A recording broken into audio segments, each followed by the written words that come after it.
So, Tsunma, I would like to hand over to you, and I think you will start to give us a bit of an overview or a teaching and then lead over to the meditation. But it's now, from now on, it's your time, your space. So, very warm welcome. And yes. Thank you very much, dear sister. Thank you very much. And my dear sisters and brothers, very happy to be with you here today in this virtual space, connected heart to heart. It's my first time or second time really only doing this, but I'm open to doing my best for you and sharing the Dharma in the way that I've come to benefit from it myself and some of the practices that I think could be helpful for you in these challenging times.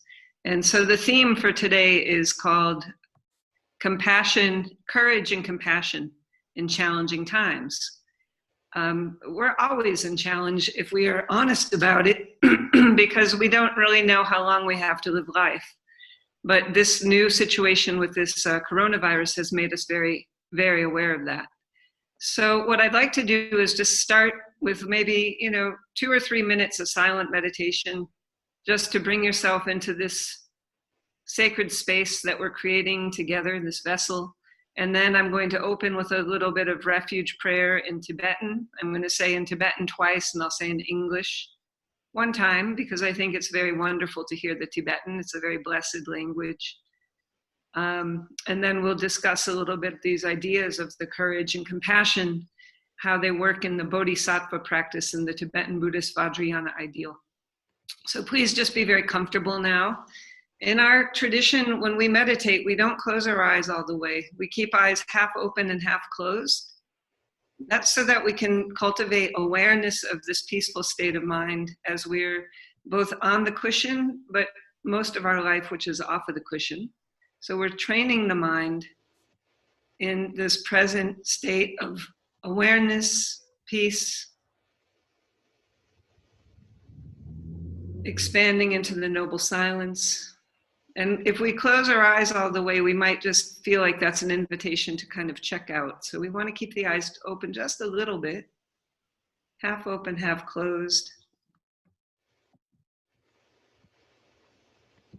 And now really enjoying our breath, taking the first few breaths just to expand and settle, really feel the breath come into the full body.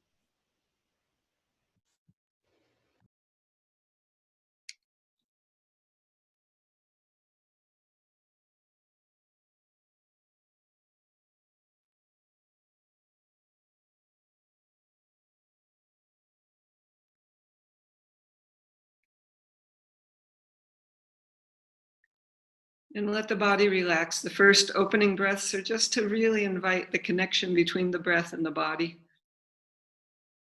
To use the breath as a way to invite the body to feel a strong back, but a soft front. So the backbone is strong, but the heart in the front of the body is soft and open.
Okay, let's come slowly out of that opening meditation and bring your awareness back to whatever lovely space you're sitting in.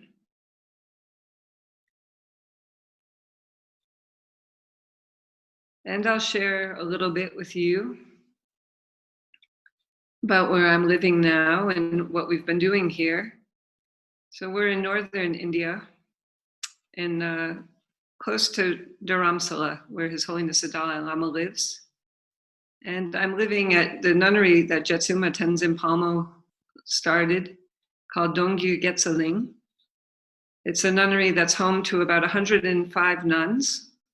7 are senior nuns, very high yogini practitioners who are in lifelong retreat, practicing what's called Tantrayana, highest yoga, Tibetan Buddhist Vajrayana practices. So they have a separate residence. They live on and practice only inside that residence. They only come out if they need some exercise to walk around the temple.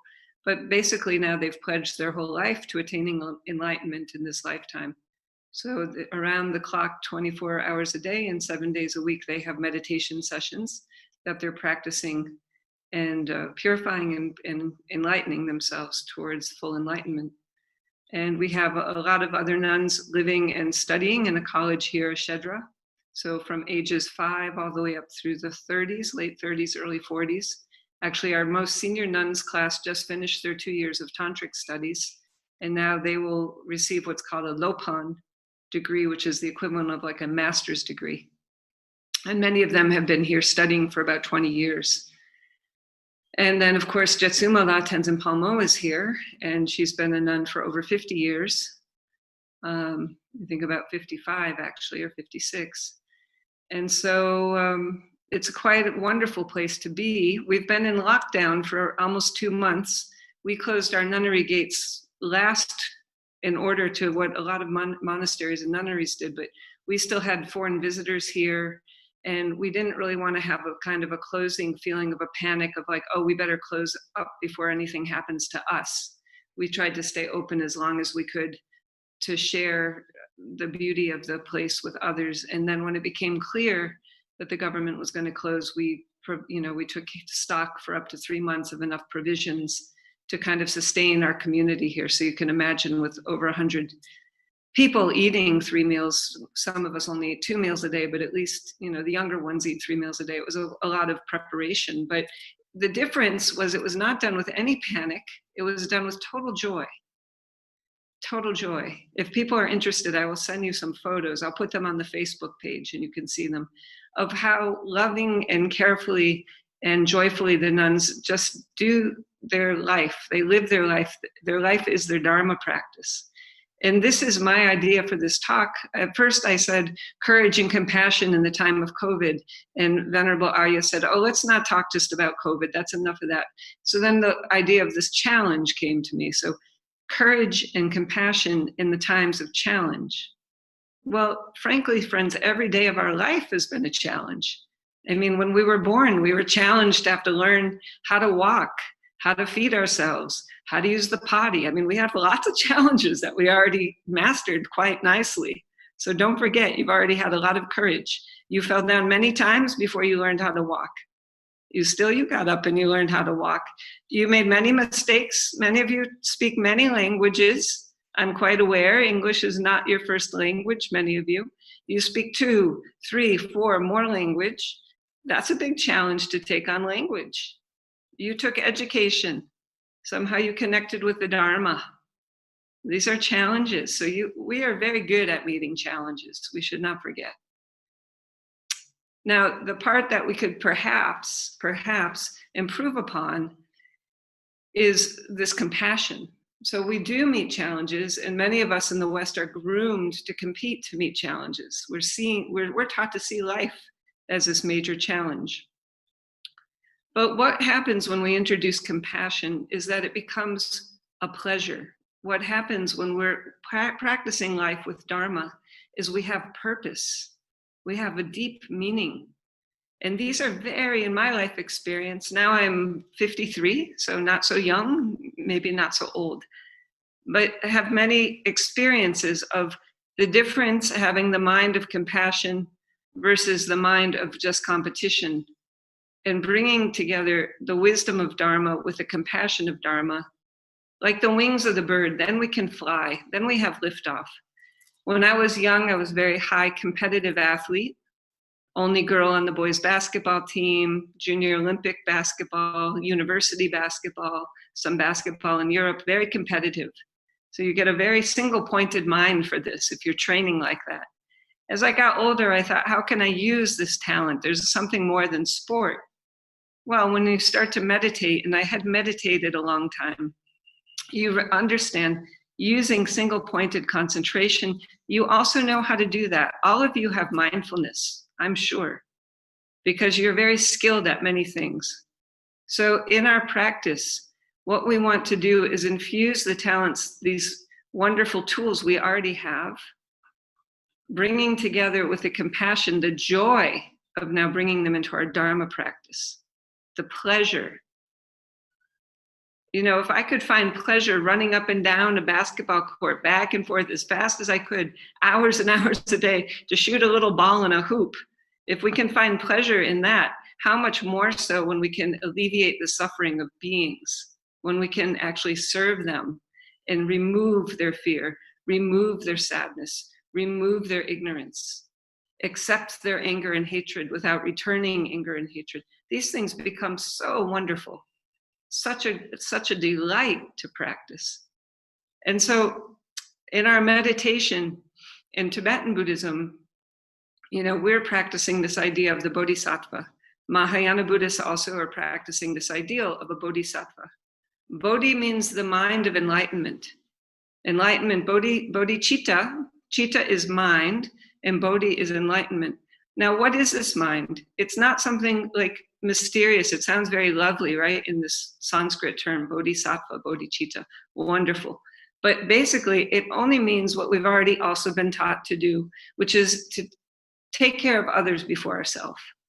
Almost every human being I've ever met, from young children that I've taught to very old age people, the kindest human beings have always placed others first.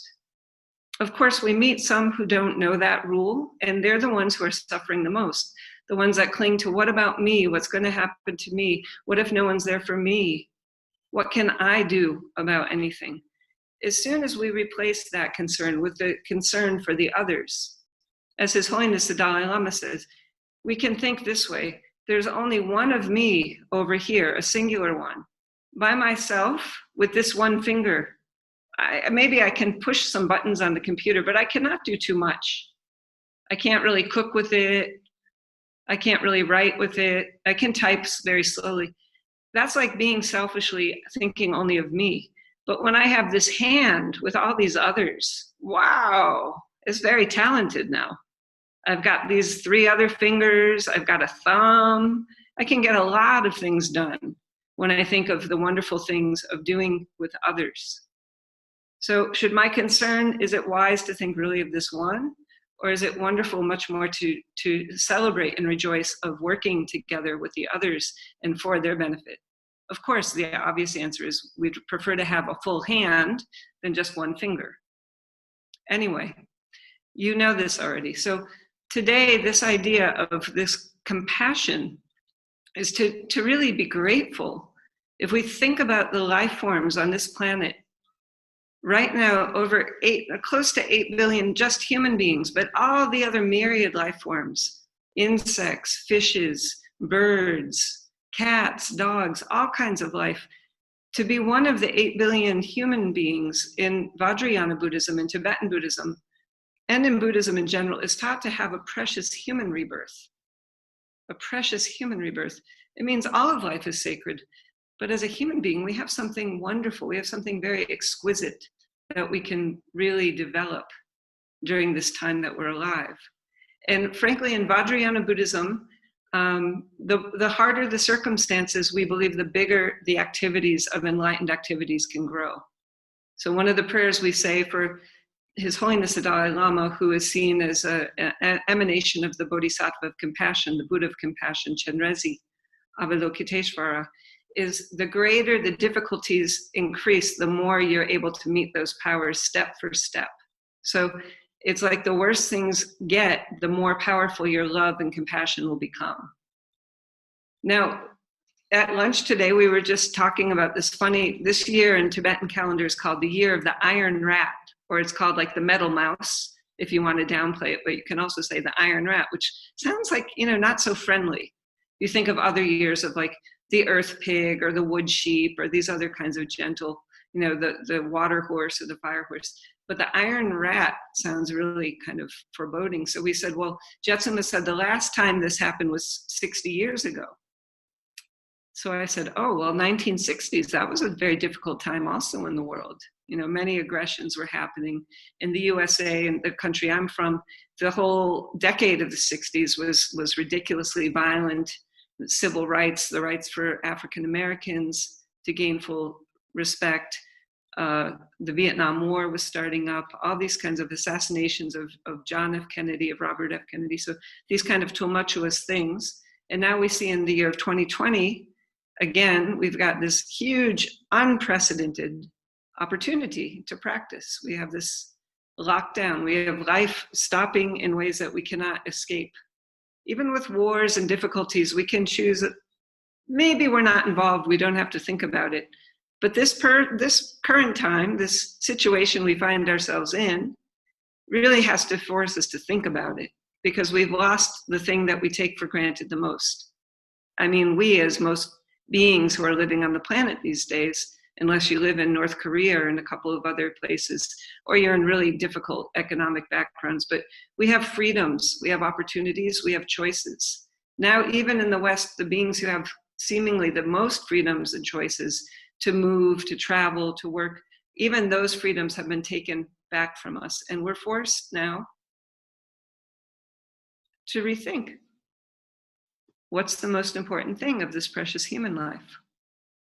Now that we've gained it, what are we really here to do? I don't know, that's up for each of us to answer, to find that deep truth inside our own heart. What are we here to do? But in my answer, as an ordained Buddhist monastic now of only 4 years, but a practicing Buddhist for almost 20 years, and a person who's been very engaged on the world stage for at least 30 years, I would say that we're here to make a contribution to the highest evolution that we can inwardly in our human life, which is to attain enlightenment for the benefit of all beings. Enlightenment means, in a very basic way, seeing how true it is to place the importance of others before self, to improve the quality of life, both for the benefit of others, which immediately benefits the self, and to do that in the way that's the most organic and meaningful, wholesome way possible, to the interest in your own heart. It may be a spiritual path. It may be a spiritual path woven with being an organic farmer. Maybe a spiritual path woven with being an athlete.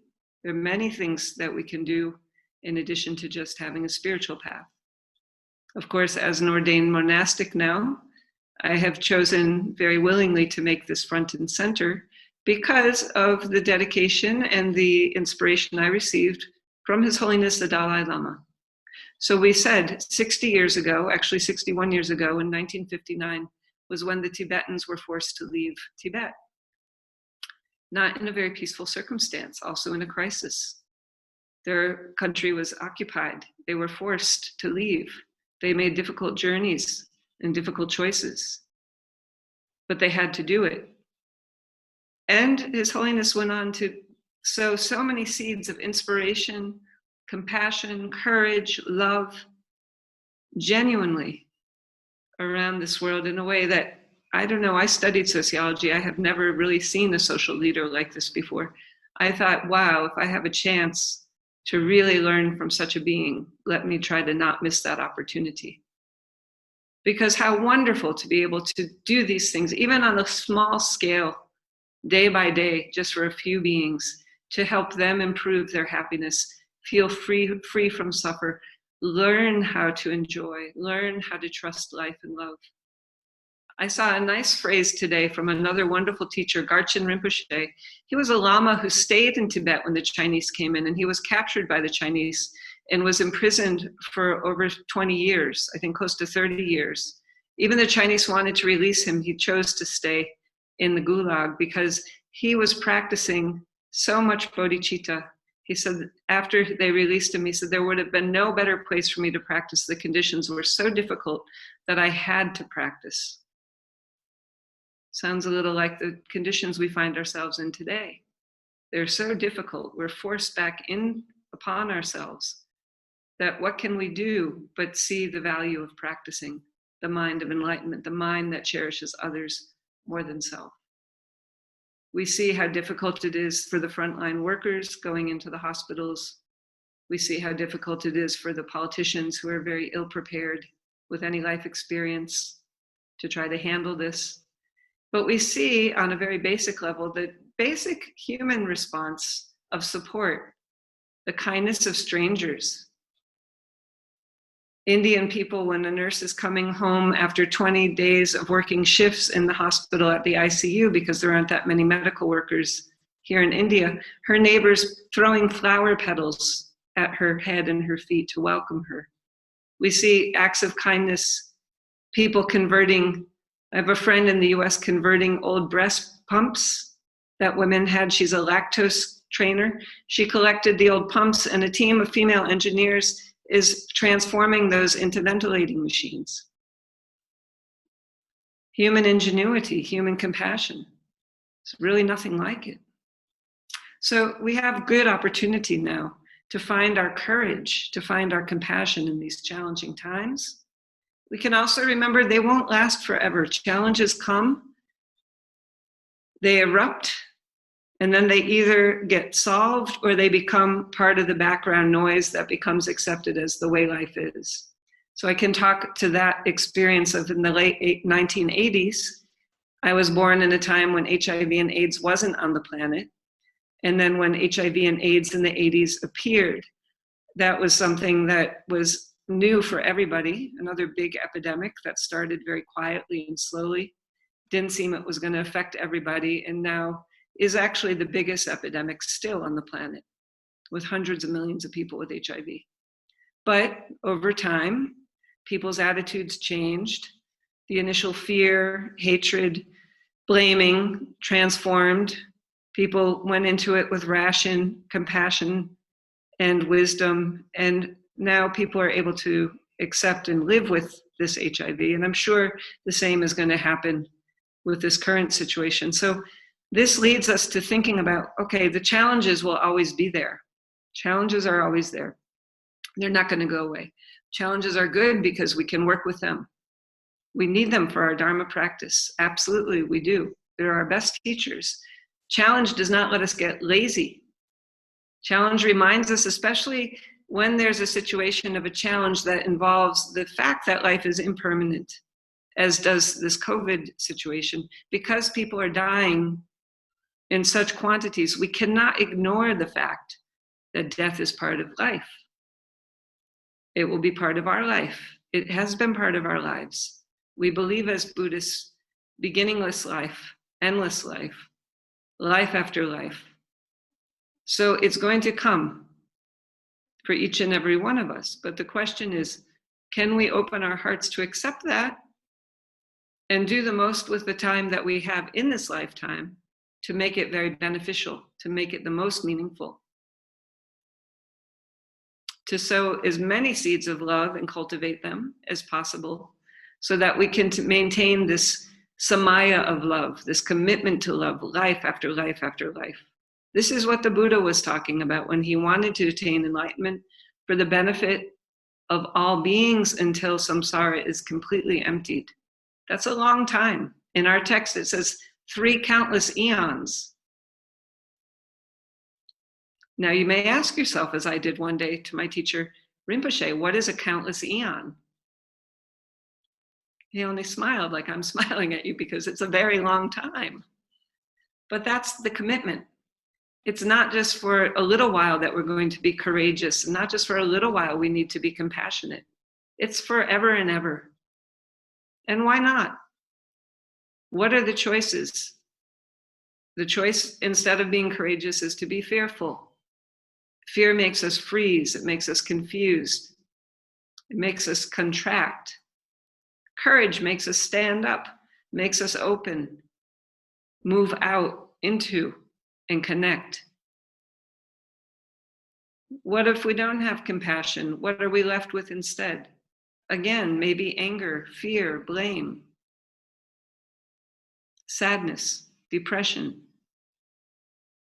Now, that doesn't help yourself. It certainly won't help anybody else. So the wisdom is the compassion. If you have those feelings, then give yourself the compassion. Absolutely. We have to have the compassion.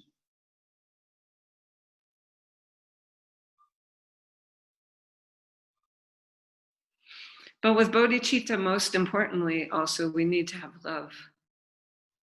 Because we can have courage and we can have compassion, but love is the rocket fuel.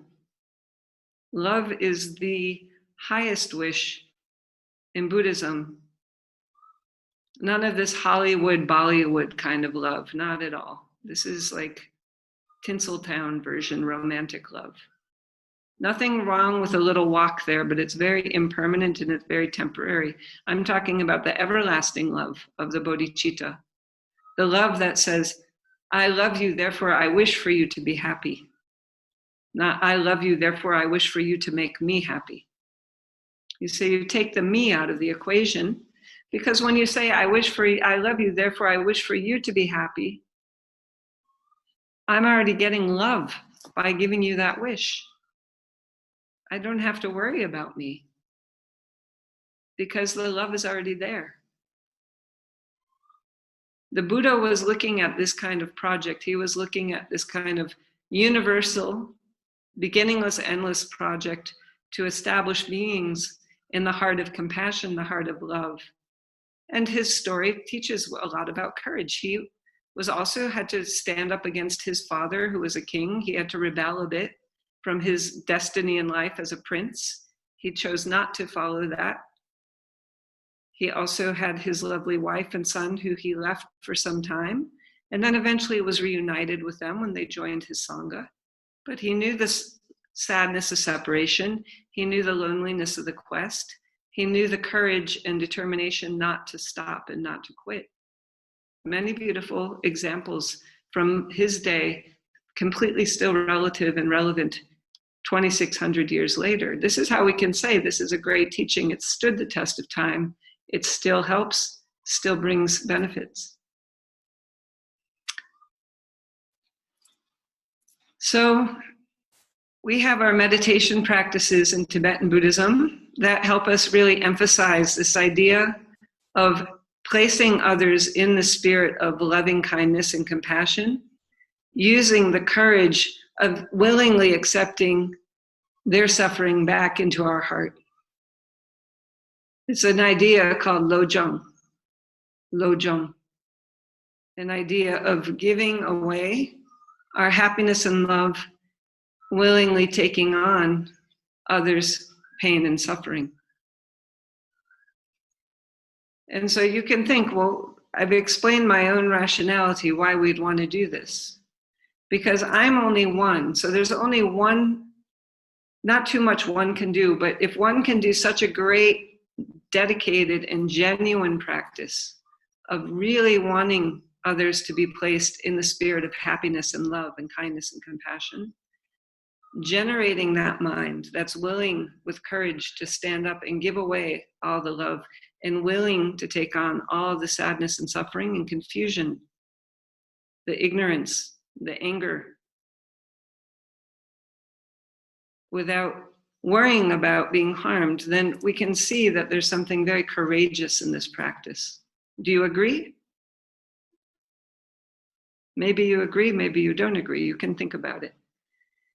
Anyway, let me just say a few prayers before we start the practice. Does anybody know? Raise your hand if you know how to do Lojong. You don't know? Okay, so I will give you the instructions. First, we say a few little prayers in Tibetan. Sangye chodan soki choknam la jangchu bardu dagni kapsu chi dagi jinsargi pesonam ki jola benchir sangye drupar sho. Sangye chodan soki choknam la jangchu bardu dagni kapsu chi dagi jinsargi pesonam ki jola benchir sangye drupar sho. In the Buddha Dharma and Sangha, until enlightened, I seek refuge. Through merit from giving and the rest, in order to aid all, may I become Buddha. Samchen tamche de wa dang de we gyudan dem part gyur chi dugnel dang dugnel ji gyudan drawar gyur chi dunel me pe de wa dang pa dan min drawar gyur chi Nering chadang ni dang drawe tang yom champalane part gyur chi Samchen tamche de wa dang de we gyudan dem part gyur chi Dunel dang dunel ji gyudan drawar gyur chi Dunel me pe de wa dang pa dan min drawar gyur chi Nering chadang ni dang drawe tang yom champalane part gyur chi. Which means, may all sentient beings have happiness and its causes. May all sentient beings be free of suffering and its causes. May all sentient beings never be separated from the happiness without sorrow. May all sentient beings live in equanimity, free from hatred, attachment, and indifference. So these are two beautiful prayers that we start our practices with every day here at the nunnery and in Vajrayana Buddhism in general. It doesn't matter which tradition you'll hear, going for refuge to the Buddha Dharma and Sangha, and these four immeasurable qualities. The second one is called immeasurable because these qualities we can develop without end, limitlessly. The first one is the wish for others' happiness, which is the definition of love. We can develop that endlessly. Just as sentient beings will be endless, so this wish likewise will be endless to meet every single being's wish to be happy. The second wish to have them free from suffering is considered the wish for all beings to have compassion. And just as all beings will be endless life, that this wish endlessly will bring them compassion. The third one is the wish for sorrowless bliss, for joy, that all beings equally know this freedom of joy. And the final one is an equanimity. So just as all beings wish to have happiness, freedom from suffering, and never want to be separated from sorrowless bliss, may we practice an equanimity, having that same feeling without any bias that every being should have each of those equally.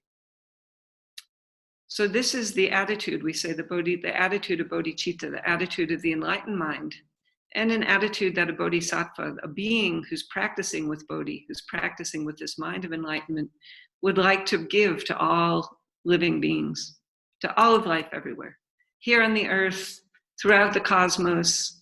Okay, the aliens are there, yep, them too, equally, no problem.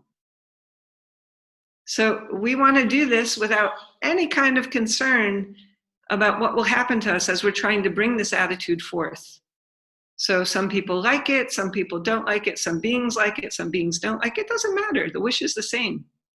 Doesn't matter.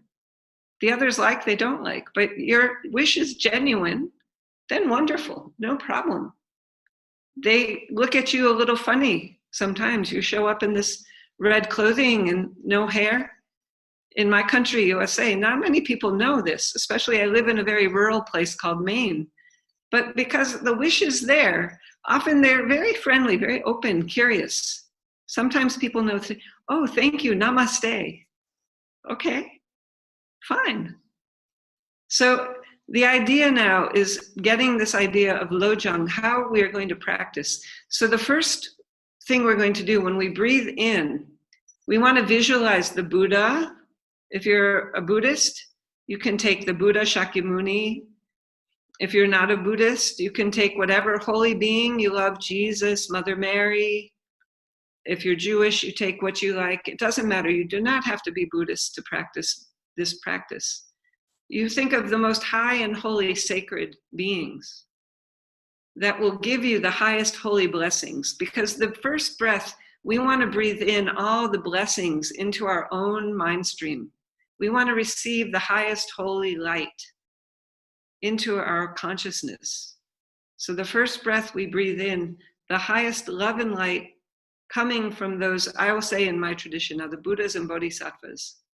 So I think of the Buddha Shakyamuni, I think of Vajradhara, this tantric Buddha, I think of His Holiness the Dalai Lama, I think of my root guru, His Eminence Kensor Rinpoche, Lobsang Seton, think of Her Holiness Tsunma Tenzin Dasel, all of the most evolved beings that you can think of. You want to bring them right into your heart, right through the crown of your head. Feel the blessings streaming through like a hose, just filling you with these beautiful nectars.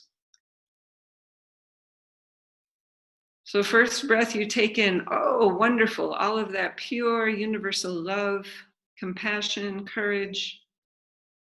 Then on the out breath, you send it out. You imagine all the suffering beings everywhere. You don't have to visualize them or see them, but whomever needs this beautiful energy, I'm sending it out to you directly now, right through my out breath. Then on the next in-breath, you take from those suffering beings. You remove on the in-breath. Here, give it to me, friend. I'm taking it from you. Let me draw it back so you don't have to experience it. I'm taking it back in, right to my heart. Now, don't be afraid of this, because on the next in-breath, you're calling forth the blessings from all the Buddhas and Bodhisattvas.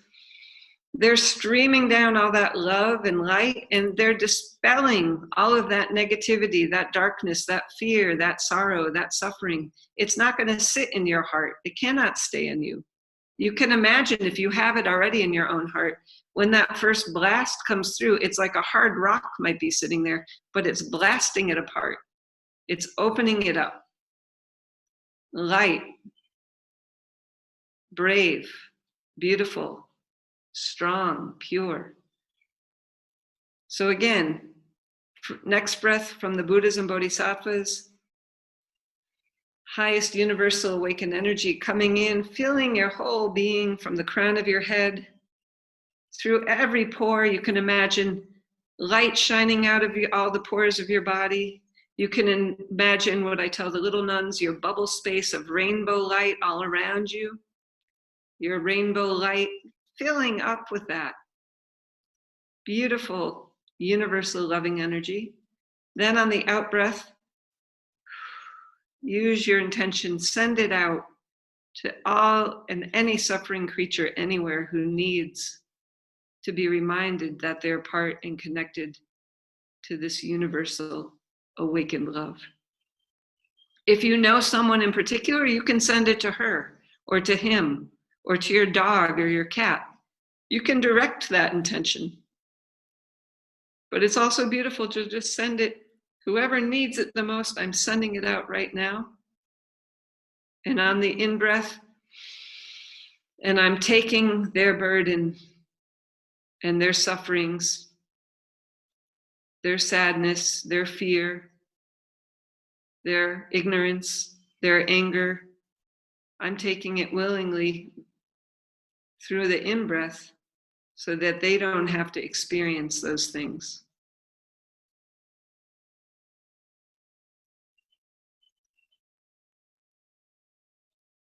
And then on the next out breath, you can start to become that source, that essence of the universal love. So you begin by bringing it into yourself.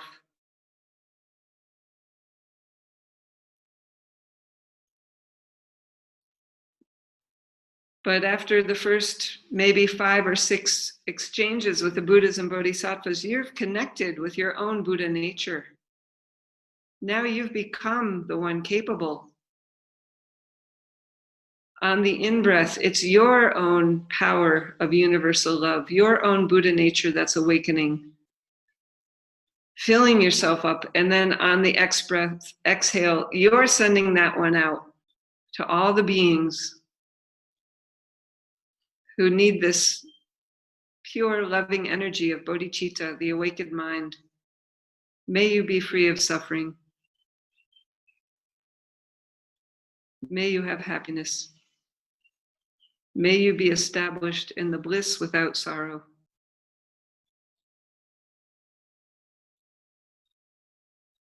And then when you breathe back in again, you feel that you're really removing that sorrow and sadness from them and willingly going to dispel it back into the love and light of the universe.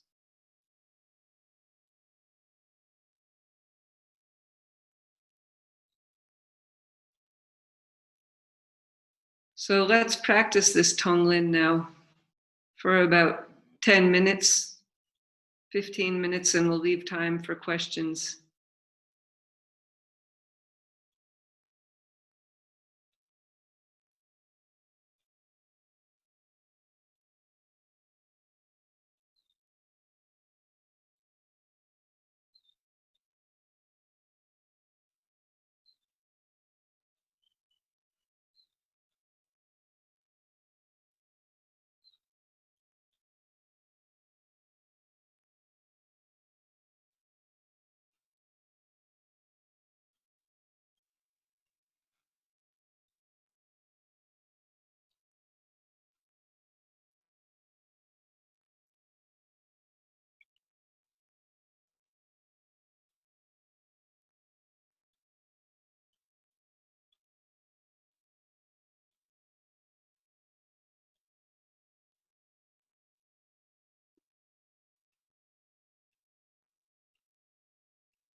So before we come out fully of this meditation, let me just read a short prayer that we also sometimes close this Lojong practice with.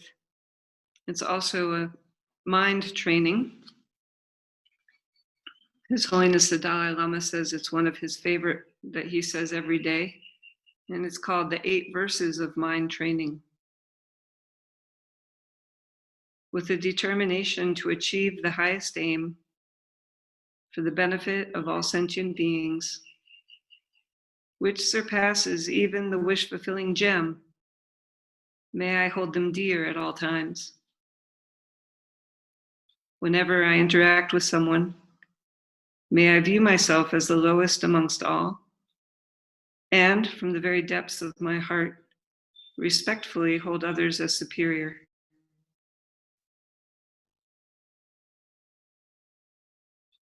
In all my deeds, may I probe into my mind, and as soon as mental and emotional afflictions arise, as they endanger myself and others, may I strongly confront them and avert them. When I see beings of unpleasant character, oppressed by strong negativity and suffering, may I hold them dear, for they are rare to find, as if I have discovered a jewel treasure.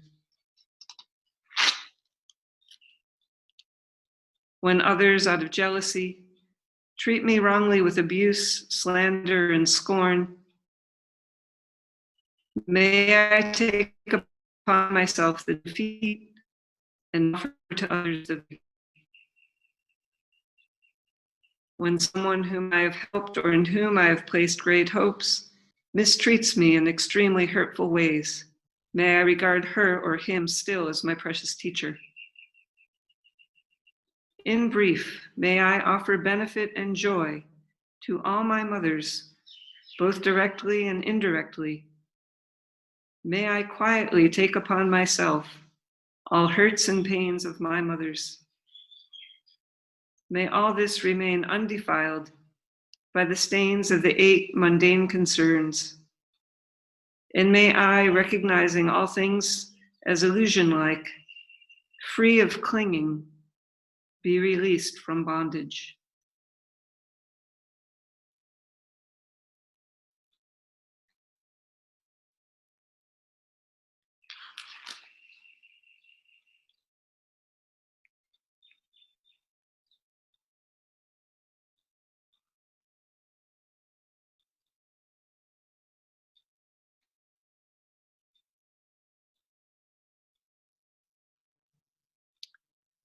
So let's come out of our meditative silence now. I wanted to hold some time for questions and a few minutes at the end so we can close and dedicate our practice. At the nunnery, we always practice, we say pure in the beginning, pure in the middle, and pure at the end. So we opened with our going for refuge, and then we practice purely, and then we'll have some moments of dedication. But I wanted to leave a little bit of time for some questions, if people have any questions. Tsunma Tenzin Dasel, thank you so much for guiding us through and the talk. And I would just like to encourage everyone who has a question to put it in the chat box to Tilorien Sangha, and that will be forwarded then to Tsunma Tenzin Dasel. And this is basically also, we want to make sure that everybody has an opportunity to make a question. So just put it right in now to Tilorien Sangha. One question has come to me, which I can read out to you, Tsunma. In the meantime, other people may write questions. So this question is from Tobias, and he says, Venerable Sister, dear Venerable Sister, thank you so much for your time and teaching. You talked about compassion and the Bodhisattva way, also in terms of no concern for ourselves and readiness to sacrifice our happiness and our well-being, if I understood correctly. Isn't there a great danger of harming ourselves? Could you talk about how to prevent ourselves from burnout harm while serving and care for others and easing suffering of others? Oh, yes. Thank you for that question. That's a very good, important question to really clarify. So when I talked about the fourth immeasurable of equanimity, you know, that we don't hold some close and others distant and then ignore the rest, that includes ourself. We have to have the equanimity that the wish for oneself to have infinite happiness, oneself to be infinitely free from suffering, oneself to be infinitely in joy and sorrowless bliss, that's our own beginning point. And that's what the same wish to expand outwards infinitely to others is. So we can never lose sight of our own well-being. And this is where this feeling of courage comes in, that when we start to think, well, I'm only one, so what can I do? I can only do a little bit. But I can develop this mind that wishes to be able to establish everybody in this infinite happiness. But we have to remember practically, if the Buddha could not do it, if the Jesus could not do it, and Mother Mary could not do it, and Gandhiji could not do it, and His Holiness, we are not really going to be able to make this world a perfect world, right? We cannot do it. There's a learning curve that some beings are going to stay on. But from our side, the wish that we could be able to bring them all into that kind of happiness, joy, sorrowless bliss, helps us actually develop those qualities ourselves. We become more happy the more we cultivate the mind that thinks like, wow, it feels really good to be happy. I like being happy. I'm going to, keep building that happiness. It feels really good when I'm cry and feel compassionate, that I can meet my sadness in a healthy way. So that's really good. I want to offer that to others. And in between, as we start to study and follow Buddhism, and we look for this self that we believe in so strongly, when we sit in what's called shamatha, and it's like we really can't find definitely all the time. We start to open up more and start to relax and say, okay, these are things, these emotions come and go. My efforts sometimes succeed, sometimes they don't, sometimes they're neutral. But it's like you start to learn how to breathe and dance with everything. And through that, your own well-being is nurtured.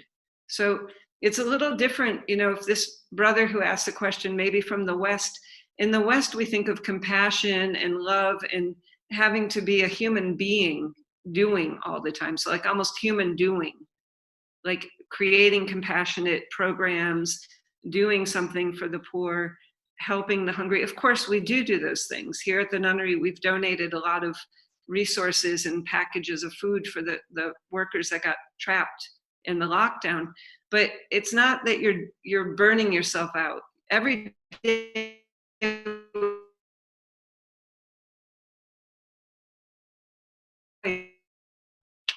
we have joy. We like what we're doing. That's a key. You got to like what you're doing. And you've got to believe in the power of transformation through what you're doing, that you're holding meditation, you're practicing this Tonglen. It may be effective for others. You maybe don't see it right away, but slowly, you'll get some evidence, I'm sure of it. But more in your own heart, you'll feel like, well, whether or not it really works, it cannot harm. And so I have courage to believe that I'm going to keep going, because you start to find that your own being, your own health improves, your own happiness improves, your own sense of peace of mind improves, your own joy improves. So you do it to the point where it's a practice that really, what His Holiness calls, if you're going to be selfish, be wisely selfish. Do something that brings you the benefit as well. And if you're doing activities in the worldly world, in the very day-to-day world to help others, when you start to feel a little bit burnt out, if you start to feel a little bit tired, by all means, that's why we call retreat. Try to back up and you have to keep your own resources replenished. I hope that's a helpful answer. This is a great question.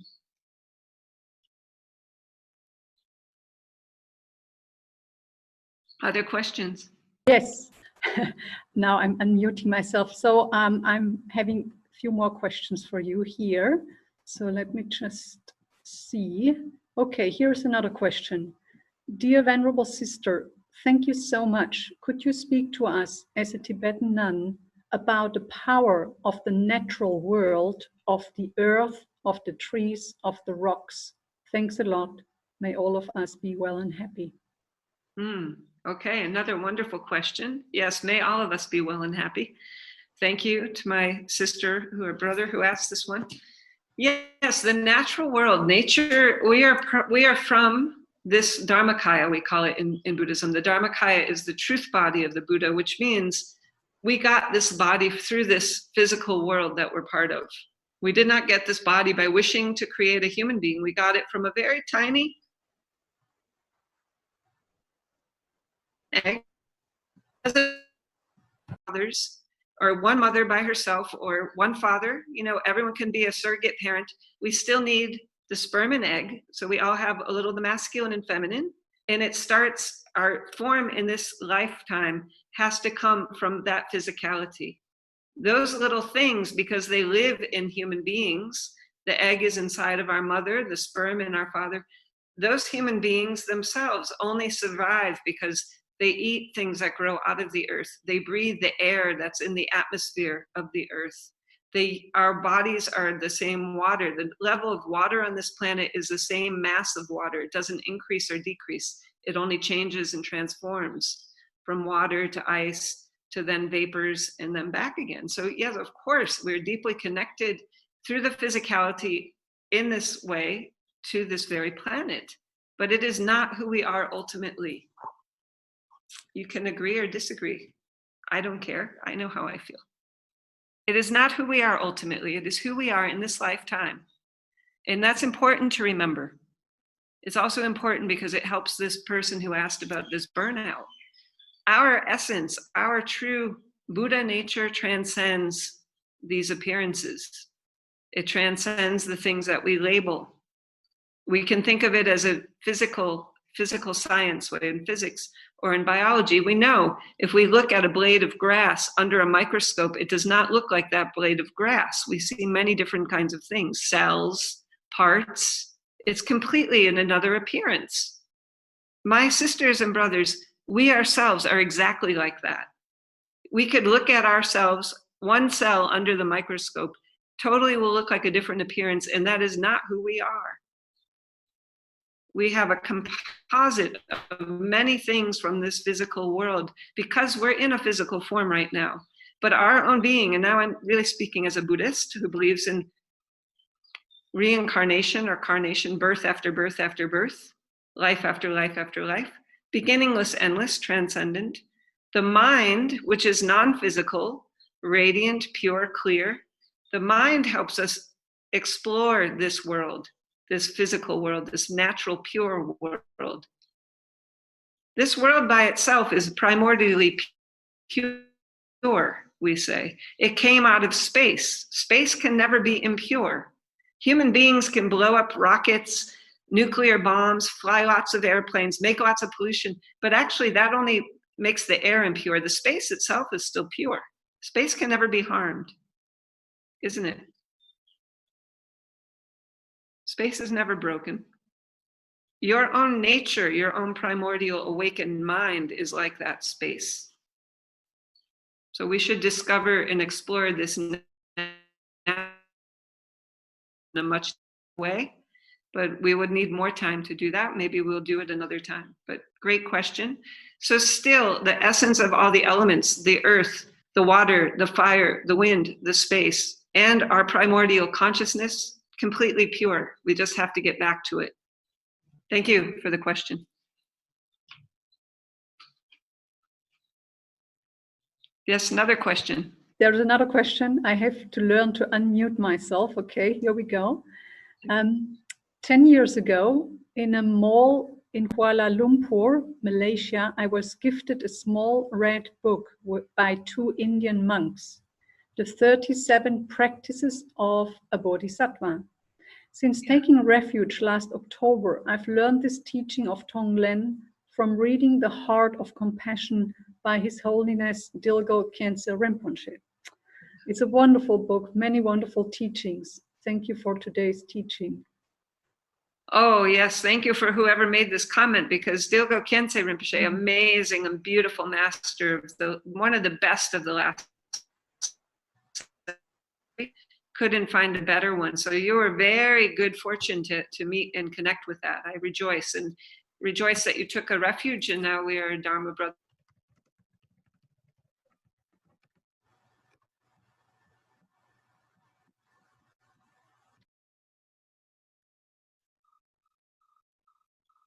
No other question. Tsunma, I think we just lost you. I think at least I lost you for the last two sentences. Okay. Could you just repeat? Okay, I wanted to say, first of all, this text, the 37 practices of the Bodhisattva, I highly recommend to everybody. You don't have to be a Buddhist, but it's got wonderful instructions, lots of wisdom.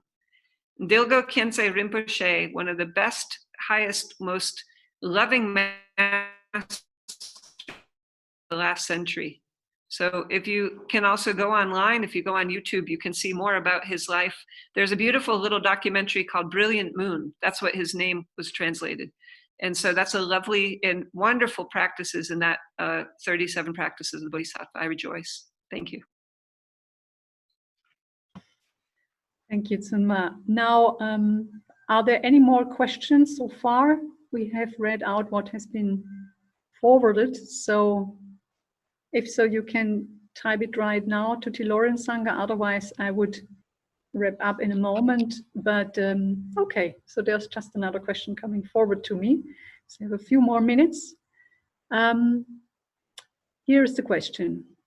Yes. I usually meditate with closed eyes. When trying today with half closed eyes, my eyelids created a strong flickering, which was very distracting. Any tips on that? Should I then rather look on a fixed point? Yeah, great question. That's the most common question I've been asked, I would think hundreds of times now in all the years that I've been teaching this type of meditation. Yes, the eyelids, because we're not used to keeping the eyes half open and half closed. It's either all open or all closed. And so the half open, half closed asks us to use different kinds of muscles. We actually have muscles in our eyelids that we're not used to using. And so holding them half open and half closed at first makes our muscles a little bit twitchy. So in order to calm that down, you keep practicing and letting the twitchiness happen and it will relax. But yes, redirect your focus of your eyes so you can gaze it down and you can pick one point. Like if some of you do yoga, it's called a drishti point. You can let your eyes relax on that one point. And once the physical eye gets soft, you let the inner eye kind of gaze right here. So the physical eye, that eye consciousness is parked, but the mental awareness consciousness is kind of focused straight ahead. And the eyelids, it can go from half opened anywhere to 3/4 open. So you can experiment also with the eyelid itself, how much, where is it comfortable? If you close it a little bit more, but you can still, like, it looks like my eyes are closed, but I can still see out here. That can be comfortable. And then the twitching will stop. So you just explore a little bit, but don't quit on it, because I promise you, if you do this technique, it's very effective. The difference is when we close our eyes, we often feel closed off from the world. And His Holiness the Dalai Lama explained this technique in the Tibetan tradition, because if they're part open and part closed, we have this kind of awareness that we're still engaged and still our physical form is part of this world, but our mental quiescence is really deep inside. And so we're able to hold both of those simultaneously. You see, it's different than if we close the eyes and then we feel withdrawn, or sometimes we meditate, we close the eyes. I know for myself, then it's, I'm snoring, I'm falling asleep. So that's not a meditation. Sometimes we need sleep. It's a good meditation. Sometimes sleep is the best meditation. But if we want to really get a heightened awareness, a very sharp, clear awareness, we kind of stay with the half open, or anywhere from half to like 3/4. And then the eyelids will learn and train. So mine stay lower. Some people have like half and half. And then other practices, there's a practice called Dzogchen where you have the eyes fully open, unblinking gaze. but that's a very higher to keep the eyes all the way open. So just play with it a little bit and find your comfort zone. And the eyelid flickering is normal, but that will resolve. Thank you. Good practical question. Thank you very much, Tsunma. I think we have most of the question received and read out to you, but just kind of coming to the end of this session, I would like to express my very great gratitude for you being with us and really offering this wonderful teaching from the Tibetan tradition and from your own experience and background, which is wonderful, especially emphasizing the part of the compassion and the bodhisattva path and how we can use that for ourselves as well as for others. So I really appreciate this teaching and this sharing for everyone. And I hope that everybody, even if you may not be familiar with the Tibetan tradition, but that you can receive something from it or what speaks to you, and then just continue with however fits into your practice. So a great thanks to you, Tsunma. Would you like to say a few closing words? And may I ask you to stay on a little bit afterwards so we can say hello? That would be wonderful. Yeah. Sure. Thank you. Well, firstly, I want to say thank you to Aya and to this Sangha Forum, because this is a wonderful, way that beings can come together and practice and share. And especially in this time when many people are feeling very lonely and isolated, here we all are in whatever kind of way, but we can see and feel that we're not alone. We're definitely with good company of our brothers and sisters. So that's wonderful. So thank you very much for having this Sangha through the Netherlands, my Dutch friends, sisters and brothers there. I gotta have a better look with my glasses. Yeah. So lovely, everybody. Wow. Hi there. Anyway, we're all praying for you all here every day. The nuns, we're holding you in our hearts and our love and wishing for your highest happiness. We're sure, that your practice is very much beneficial to everybody and especially to yourself. We have to start with ourselves. So keep that very important tip in mind, that we start, if you need your own resources, you go directly to the Buddha or to the Jesus or whatever highest form of universal love. You bring that in and receive it like a sponge, fill it up. So then when you squeeze it, when you send it out, you got the good juice coming out. So thank you all very much for your precious time. I appreciate very much. Some friends that I see, very many new ones that I don't know. And I'm going to just dedicate our practice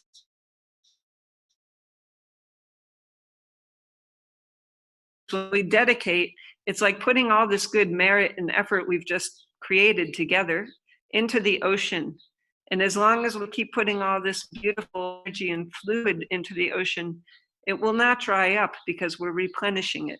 So if we just did a practice and it was just for this little hour and a half and we just thought, okay, well, that was good, but it's finished, it dries up quickly. But because we're going to give it into the ocean of merits, they'll be around until samsara, until this wheel of suffering is finished. So this is wonderful. So let me think of the dedication that we'd like to say. Jangchub semchok rinpoche ma ke panam ke gyorchi ke par nyam par me par yang gone gondu pelwar shok. That translates as Bodhi mind, precious and sublime. May it arise where it has not arisen, and where it has arisen, may it flourish and grow ever more and more. In that snow mountain encircled land, source of every benefit and joy, may Lord Tenzin Gyatso Chenrezi remain in life till samsara's end. In particular, I pray for the one who knows all the scriptures with the power of his intelligence to have a long life through the power and strength of his mind and his mastery of life in order to benefit the teachings and all beings through his good, wholehearted resolve.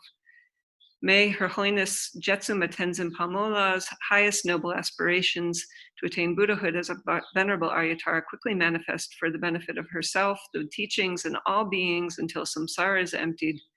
May we all attain Buddhahood. for the benefit of every sentient being. Sadhu, sadhu, sadhu. Thank you so much. Wonderful. And with these closing dedications, I would like to say goodbye to everyone. Perhaps maybe just one remark and a few announcements for Tsunma. People here you're seeing coming together from basically different countries. What you see here in the background, this is like the meditation center here in Groningen in the Netherlands, which is kindly offered for me to stay here. So basically the Sangha at the moment is mainly spread from here. The monastery itself is in Belgium, and people are coming from across Europe, Netherlands, Germany, Belgium, France, and some of them also from Asia. I can't see all the faces, but this is kind of a very diverse international community coming here together on this platform because of internet. So that's wonderful. So great, wonderful. Yeah, I always say my tribe is worldwide. Yeah, so it's manifesting in this form now, and we are very grateful to that.